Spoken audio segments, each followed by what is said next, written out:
अमरावतीच्या super speciality रुग्णालयात काँग्रेसचा हल्लाबोल। महायुतीच्या भ्रष्ट आणि नाकारत्या सरकारविरोधात काँग्रेस पक्षाचा तीव्र निषेध। रुग्णालयातील डॉक्टरांचे मानधन थकीत, रुग्ण उपचाराभावी जीव मुठीत घेऊन बसले। सरकारवर गरिबांच्या जीवाशी खेळ केल्याचा काँग्रेसचा आरोप। महायुती सरकार होश में आओ अशा घोषणांनी सुपर स्पेशालिटी रुग्णालय परिसर दणाणून गेला। या आंदोलनात काँग्रेस नेत्यांनी सरकारला थेट इशारा दिला आहे, जोपर्यंत रुग्णांना उपचार आणि डॉक्टरांना वेतन मिळत नाही तोपर्यंत लढा सुरूच राहील। अमरावती शहरातील सुपर स्पेशालिटी रुग्णालय हे काँग्रेस सरकारच्या काळात उभारलेले एक भव्य आणि आधुनिक रुग्णालय आहे। किडनी ट्रान्सप्लांट, हृदयरोग, प्लास्टिक सर्जरी, मुलांचे जटिल ऑपरेशन्स अशा अत्याधुनिक सुविधा येथे उपलब्ध आहेत। हजारो गरीब रुग्णांना जीवनदान देणारे हे रुग्णालय सध्या पूर्णपणे ठप्प झाले आहे, कारण गेल्या 25 दिवसांपासून रुग्णालयातील डॉक्टर्स आणि कर्मचारी संपावर आहेत। डॉक्टरांचे 1.5 वर्षापासूनचे मानधन थकीत आहे, त्यामुळे किडनी ट्रान्सप्लांट, डायलिसिस, हृदयविकार उपचार, प्लास्टिक सर्जरी आणि कर्करोगासारख्या गंभीर आजारांच्या शस्त्रक्रिया पूर्णपणे बंद आहेत। हजारो रुग्णांच्या ऑपरेशन्सला विलंब झाला आहे, अनेकांचे जीव धोक्यात आले आहेत। या पार्श्वभूमीवर अमरावती शहर काँग्रेस कमिटीने जोरदार आंदोलन केले।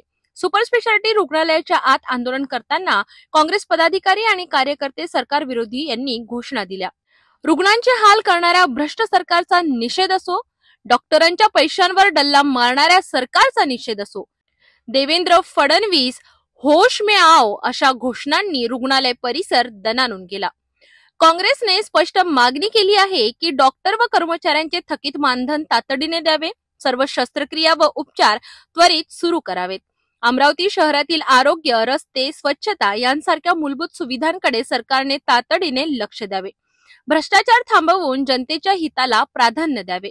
या आंदोलनादरम्यान अनेक रुग्णांनी स्वतः पुढे येऊन आपली व्यथा मांडली। म्हणून राहिलो दवाखान्यामध्ये, पण माझं कोणी इथं वालीदार नसल्यासारखं मला वाटत आहे। आणि मी इथं आल्यानंतर मला अशी बातमी मिळत आहे का बा मी चांगल्यासाठी म्हणतो का माझी तब्येत चांगली झाली पाहिजे। डॉक्टर लोक नाही आहे, संपावर आहे। मग आम्ही आता बाहेर गावातले व्यक्ती चक्रा मारूवर मुर्शी आणि चक्रा मारूवर चौकत आहे। पैसे एवढे आहे नाही, गरीब मुलगा आहे मी, इकडे बघा कॅमेराकडे। तर त्याच्या कारणानं आता काय बोलावं मला काही समजत नाही एवढं। सुपर स्पेशालिटी रुग्णालयाच्या थकलेल्या आणि रुग्णाविरोधी स्थितीवरून काँग्रेसने महायुती सरकारवर थेट हल्लाबोल केला आहे। आता सरकार यावर कितपत तातडीने कारवाई करते आणि रुग्णांना न्याय देते याकडे संपूर्ण शहराचं लक्ष लागलं आहे।